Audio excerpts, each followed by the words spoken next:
This is ham. It's not ham, it's rubber for printmaking. I'm teaching a printmaking workshop tonight, and something I've noticed is that beginner printmakers have a very hard time visualizing a reductive process. Basically what that means is that what you leave is going to get printed and what you cut away is not. It's a whole backwards thing. Something I do for my students to make it a little easier for them is I stain the surface of the linoleum so that when they carve into it, they get a better visualization. What I use for this is an acrylic ink. This is a calligraphy ink, but you can use any acrylic permanent ink. I also recommend that you use a contrasting color, so you wouldn't want to use pink. So I use this teal color. That's my favorite one to use for these pink ham.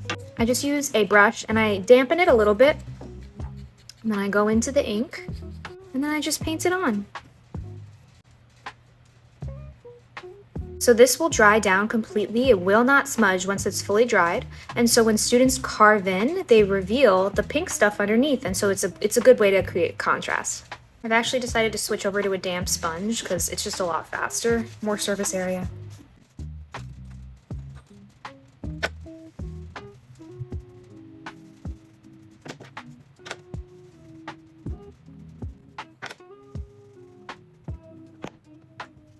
In my opinion, teal, dark green, and dark blue are the best colors for this.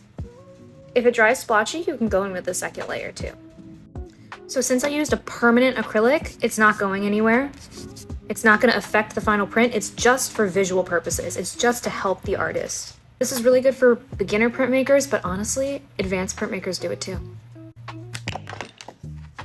That wasn't cool. They're a little splotchy. All right, I did go in and do a second layer just to buff everything out, and now they're ready to go. Well, once they're dry.